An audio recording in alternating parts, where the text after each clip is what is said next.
I'm willing to say he's the basement coach of the year. Two games, they're gonna get something rolling.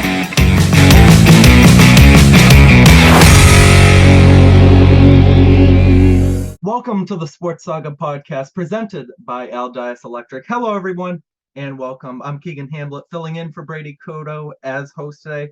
Today, we're joined by the voice of the Flyers, Mr. Jim Jackson. How are you doing today, Jim?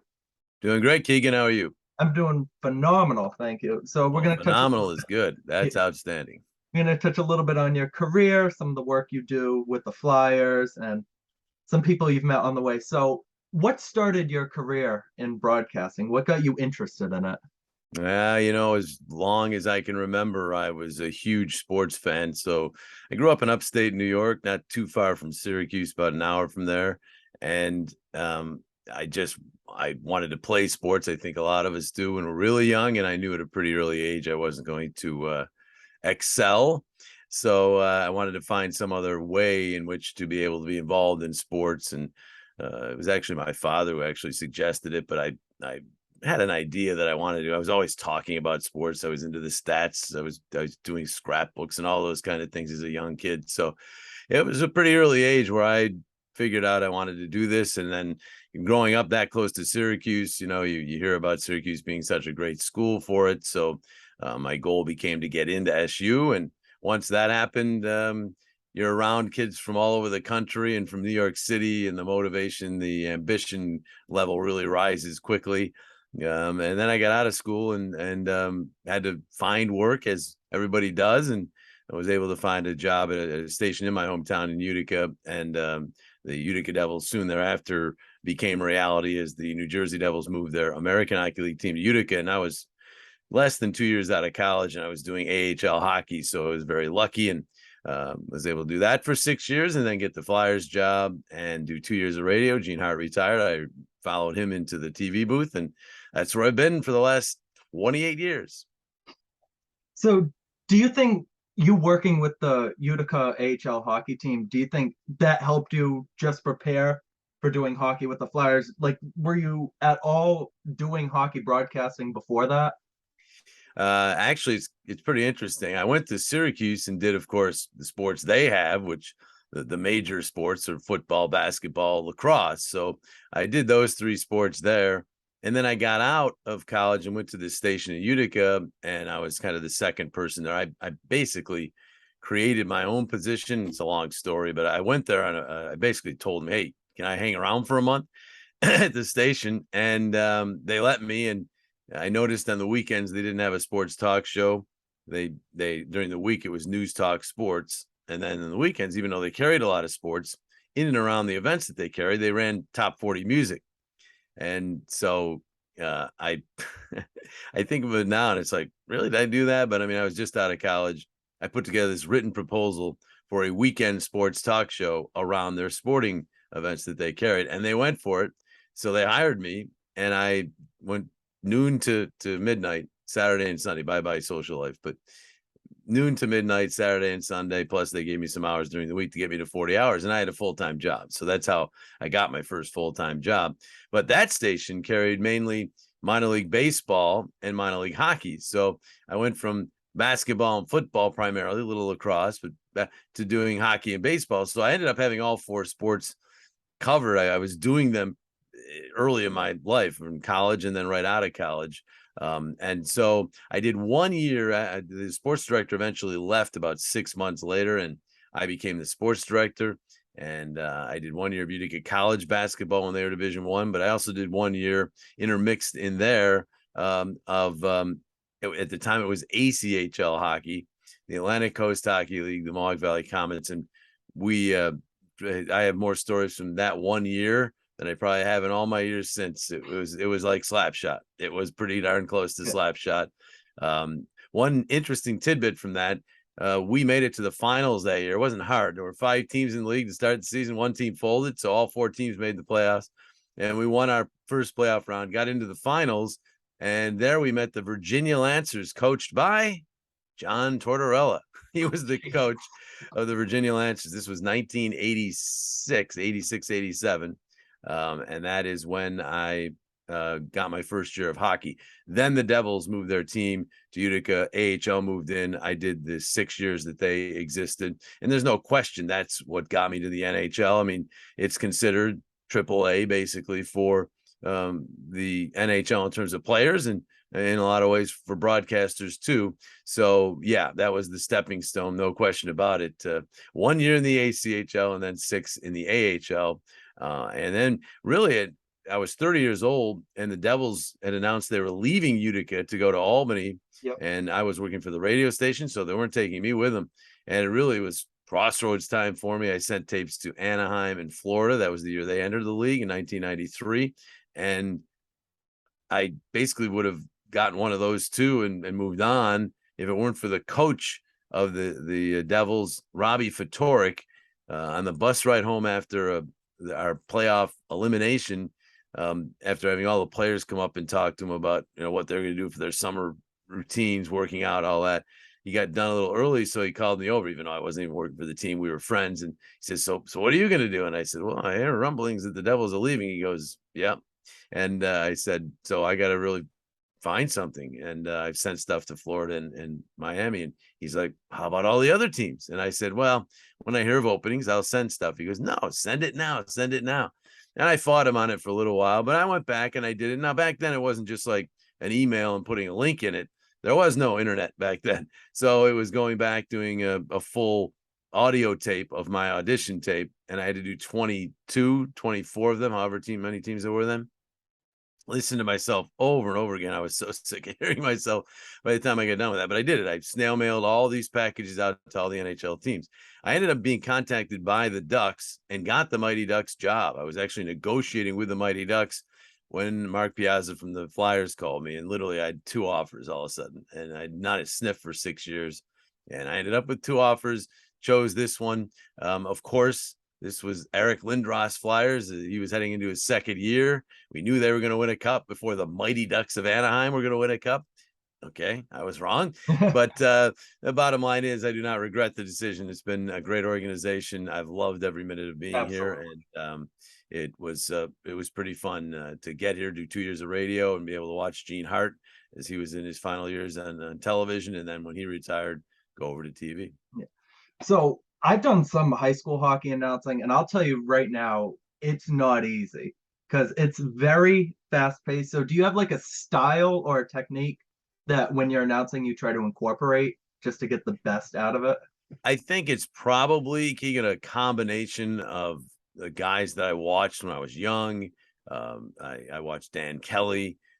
I listened to announcers. There were announcers like Dave King, who that name means nothing to you, I'm sure, but he was the local announcer for the EHL and then ACHL teams in Utica as I was a kid growing up, and I'd listen to them. And I'm sure I incorporated some things from their broadcasting, but really what it came down to is I got the job when the sports director left, and I had to do, I think 3 days later, the first game of the season for that ACHL team. It was in Erie, Pennsylvania, and I'll never forget this as long as I live. It's opening night. I go down there, set myself up, and they had me set up on top of the press box. They really weren't expecting to have 2 broadcasts, but they had this Comrex unit set up top. So I had to climb up this ladder and go through this hatch and get up on top. And it was a pretty good view, actually, once I got up on top there. But so I got all my stuff set up, went down to talk to the coach, do my interview for the coach that was going to be on the air and all this stuff. And I come back up and I go to the hatch from the press box and I couldn't open it. It was closed. And I go, "Hey, what's going on?" They go, "Oh, you're going to have to wait." I said, "Wait for what?" They go, "Oh, we got the spotlight for the opening ceremonies now right on top of that. We can't move it." I'm like, "Well, I have to get on the air." And they're saying, "Well, we can't move it now. You have to wait till afterwards." I said, "Well, when the ceremony's over, I have to go on the air 15 minutes before the game, do a pregame show." "Well, you're going to have to wait now." I literally could not get on the air for my first game. I had to call a station, tell them we're going to have somebody from the studio do something or whatever for 15 minutes. And I sent them the interview and then I'll pick it up. But I basically saw none of the pregame skate because I was running around trying to figure out what to do. And I just sat myself down and called the game. And it was the first time I ever called a hockey game. And I have no idea how I sounded. I'm sure it wasn't very good. But I basically just it was a wing it situation, and I just did it. And I don't really think, although I hope I'm better than I was then, but I don't really, if you listen to that tape, I probably sound pretty close to what I do now. Not as, not as, quite as polished and all that, but the style was there. I mean, I just started calling the game. Yeah. And I can't say that it changed all that much in my time in Utica. It changed when I moved to TV, for sure. You change some things, but it wasn't something I thought about, Keegan. It is like, how do you keep up with the play, or what style are you going to use? What's your goal call going to be? I never really thought about it. I just did that game, and then I did the next game, and I did the next game, and on I went. There you go. So in 28 years for the Flyers, do you have like a call or a moment for them that just sticks out to you personally? Yeah. I get asked this a lot. It's never an easy question because I don't have one. For a long time, I did. For a long time, the Keith Primo goal Yeah. in 2010, what is still the longest game in the modern history of the NHL. That was number one unquestionably, and it's still certainly up there. It probably still is number one. But there were some other ones. I mean, 2004, Jeremy Roenick scored, excuse me, in double overtime and against Toronto after Sammy Kapanen had been obliterated on a hit by Darcy Tucker, and the whole sequence was just mayhem. And I get a lot of people that tell me that's their favorite call of mine, so I have to put that one up there. 2010, the shootout against the Rangers, Brian Boucher, the save, they go to the playoffs. I personally like that call maybe the best because I, for once in my life, and I don't do it often, had economy of words, kind of the Pat Summerall, if you remember him in football. His approach basically said, the deke, the save, the Flyers are going to the playoffs. So I like that call. But what a moment that was. You're playing your rivals. A winner goes on, loser goes home, Exactly. shootout. I know a lot of people don't like the shootout, but the drama that created for that particular moment was just incredible. So that's one. And then later on that spring, completing the comeback against Boston after being down 3-0. And And then being down falling behind, 3-0 in game yeah, 7 yeah, too. falling behind 3-0. So that wasn't necessarily a moment as much as it was the comeback itself. And then the end of the game, Giroux had that great shift where he protected the puck for about 30 seconds. And you could just feel this team was not going to let it go at that point. They were going to make history, and they did. So those are some. There are hundreds. I mean, just so many great moments. Every time my feet hit the ground in the morning and I have a game to do that night, it's a good day. And I always have a hope that maybe there's another moment coming up and that I don't blow it, that I can actually capture it, not get in the way of it, maybe enhance it a little, but most importantly, not get in the way of it. And I'll do the same thing this season when we start playing in October. So when you mentioned the Keith Primo 5 overtime goal and the Bruins comeback moments that you had, what do you think about it like 10 and 20 years later? Like, your calls are part of hockey history. What does that bring to your mind? Well, really what it brings to my mind is it doesn't seem like it was 12 years ago for that run to the finals. I mean, 12 years already, and that it was 18 years ago that JR had overtime magic in Toronto, or 22 years ago since Primo scored that goal. In some ways, it seems a long time ago, but in other ways it doesn't, because I can remember bits and pieces of those nights other than the goal calls and all that, just weird stuff like Gary Dornhofer having pizza sauce kind of right here when he came back for the third or the fourth overtime for our stand-up, and Coatsy spilling my soda with his elbow all over my notes. So my notes from that game, I still have them, but they're all obliterated basically. I didn't have waterproof ink. So and then for the comeback, I remember being at Citizens Bank Park for game 4. It was a national game. We weren't doing it. And then the Flyers are down 3-0 in the series. And I did the Phillies. The game ended. The Flyers game was still going, and it went into overtime. And it was one of these things where, well, if they lose, my Flyers season's over. I can concentrate on baseball again. And, this is back when the Phillies were pretty darn good. This was the Roy Halladay Phillies of 2010. Yeah. So I was kind of looking forward to getting to the baseball side of things, because I didn't think the Flyers had a chance to win this series. They were just going to prolong their agony, right? But something weird happened. I was watching it with my Phillies producer in the booth, and Simon Gagne scores. They win that game, and I turned to him and said, "Well, they won it, might as well win the series. I knew we had the next 3 games to broadcast. It might as well win the series. And they went ahead and did it. So weird things come back to your mind from those days that make it feel like what I just told you, that sequence where I was talking with the producer seems like it was yesterday. Sometimes the Primo goal from 2000 seems like 50 years ago, but other moments, other things that happened that night don't seem that long ago. So to be part of hockey history, humbling, awesome. I remember thinking as that game was going along in 2000, okay, we're making Flyers history. It's now the longest game in Flyers history. And once we got into triple overtime, you start looking at the longest games ever. Then you look at the longest game since, right? Longest game in 10 years. And then we get into the 4th overtime. It's like it's the 7th longest game. And, you're moving on late in the 4th overtime. It's the 5th longest game. And now you are actually calling hockey history. And then it eventually became the only 2 games short or longer were before forward passing was allowed. So I think it's safe to say that it was the longest game in the modern history of the NHL. And, we're 22 years later and it still is. So that part of knowing your calling, or in some small way, part of hockey history, people always ask me, was I tired that night? I mean, the game ended at 2:30, I believe. Never tired. I really, maybe a moment or two during the intermissions where your mind goes off, you sit back and you take a breath. But once the game was on, you want to get the call right. You don't want to screw up that goal call and the overtime goal. And you realize it was also a huge game. Flyers were down 2-1 in the series. They lose that game. They're not winning the series. Pittsburgh was really good, and the Flyers had eked out a win in game 3. So if they had lost and fallen down 3-1, I don't think they're going to win that series. So it was a huge game. So you have that part of the adrenaline. And as we just talked about the hockey history, you're part of hockey history. You don't want to screw this goal call up, and you want to be on your game. So I never felt tired during that entire broadcast. But it's neat. I look back on it now, and I'm so humbled is one word, but there's another word I'm looking for. Gratified, I guess. But I basically I'm so happy I was able to be part of that. I mean, the one thing missing, of course, is the cup, which I won't call anyhow on television because the networks take over. But I still would like to be part of it, like to maybe be in the parade, because I was in a parade with the Phillies. And let me tell you, it's unbelievable. I'm not a big parade guy. I remember telling Howie Rose, who had already been in one with the Rangers. Yeah. A couple days before the Phillies parade, he actually texted me, you pumped for the parade? I go, yeah, it'll be fun. I said, I'm not really much of a parade guy. He says, you will be.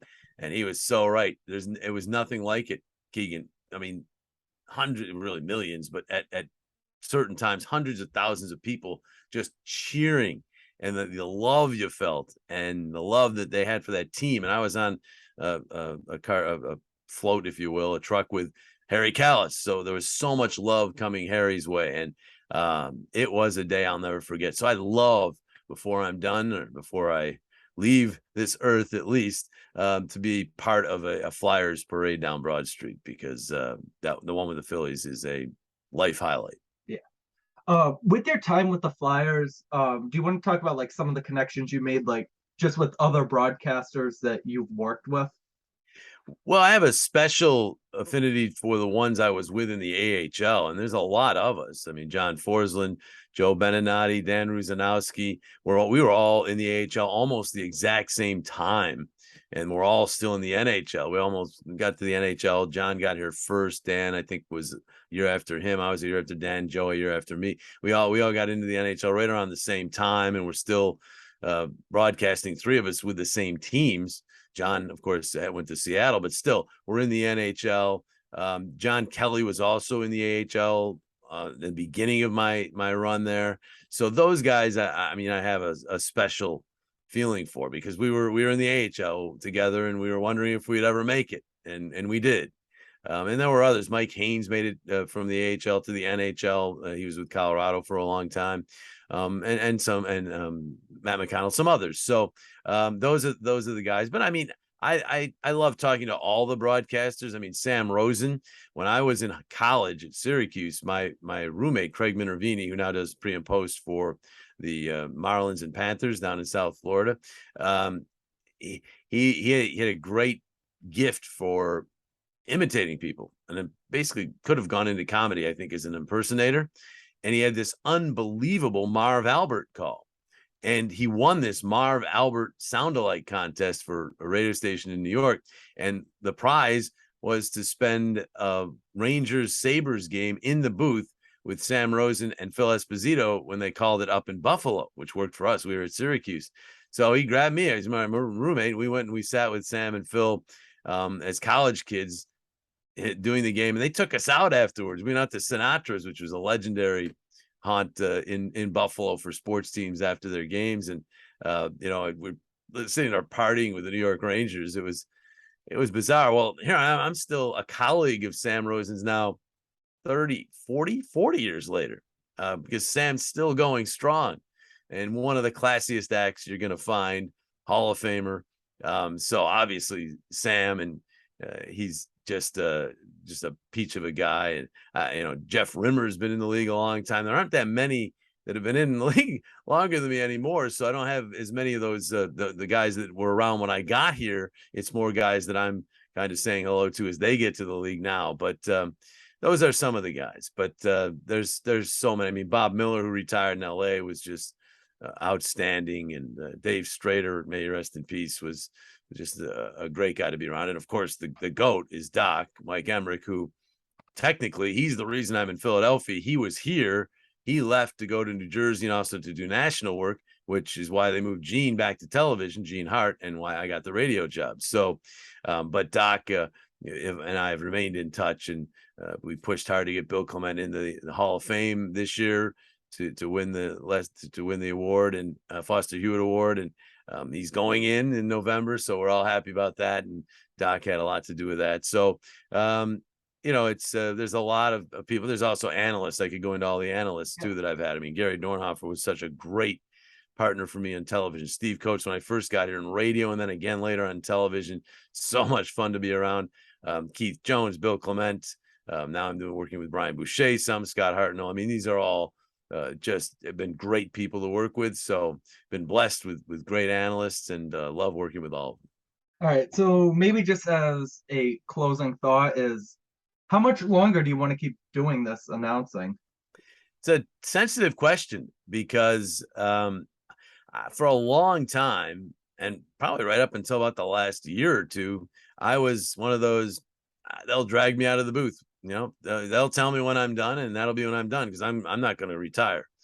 But then Mark Zumoff retired, and he's the voice of the Philadelphia 76ers. And Zoo and I started almost the same time. I didn't realize he was 7 years older than me, so that caught me by surprise. But I always kind of thought we'd probably go in together and go out together. So when he retired, that kind of struck a chord with me. I'm like, yeah, I'm closer than I thought. And then just recently, Zach Hill, who is the best public relations man going in any sport, he just retired from the Flyers, and he started the same day. We started the same day with the Flyers, and we'd always joke that we'd go out together.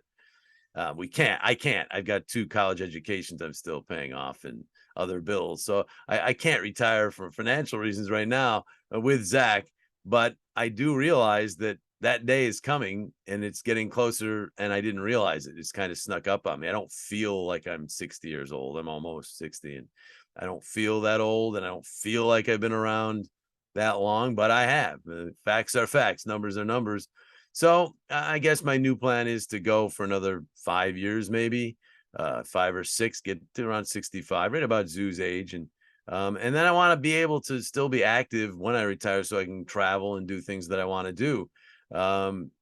There's a caveat to that. If I'm 60, and again, this is only if the Flyers want me, and NBC Sports Philadelphia, NBC Universal, because they make the call. But if I have it my way, I'd want to go out pretty soon, but with the Flyers in a good way, with the Flyers contending. And if they get close, I'm always going to want to hang around for another year or two, because I want to be there if they finish it off. So that's a caveat that could keep me doing it a little bit longer, but not all that much longer, which saddens me in a way, but also gives me hope, because I did the Phillies for 14 years. And so for 14 years, I was working year round. I mean, every day, pretty much all year long. And I liked it. It was work. I was getting paid well. and I really I love both sports. But then the pandemic hit and they did a whole bunch of cost cutting, and one of those was my job. They eliminated my position. They've since recreated it for Greg Murphy, which is awesome because Greg is a friend and a great guy and has obviously battled leukemia. And so it's awesome to see him back doing his thing. But they eliminated at the time my position, and it hurts the checkbook to this day. But last summer and now this summer, I realized there's more than work. There's a pool in my backyard. There's a golf course there. There's time to spend with the family. There's trips to go on and being relaxed for a couple months, which I really hadn't done for 14 years. And so that also brought me closer to retirement because I realized it's not all about doing these games. As much as I love it, it's my passion, has been my passion and my dream for so long. But at some point, it's going to be time, and it's closer certainly than my entrance to the league by a long shot. So that day's coming, not tomorrow, but it's coming. Yeah. Thank you for preparing us on like paying off school college bills. Thank you for all preparing us on that. Yeah, those come and they don't go away. So, well, Yeah. they went away a little bit during the pandemic, but they're coming back. So, you got to pay those things. And I never planned on retiring at 59 or 60. So, in fact, I had told my financial guy, give me, I'm going to work into my 70s. Not sure of that anymore. I don't think I will. So that is going to do it for this episode, ladies and gentlemen. If you liked what you listened to or watched, hit that like button, share, subscribe. We're on Instagram, we're on Twitter, we're on TikTok. Give us some follows. You guys are everywhere. Yeah, we're everywhere. And give a shout out to Al Dias, our sponsor. He's been with us for the past couple of months. He's doing great stuff. If you're in the Somerset, Swansea area, give him a call. The number will be in the description. For Jim Jackson, voice of the Flyers, I'm Keegan Hamblett saying so long, and we will see you next time.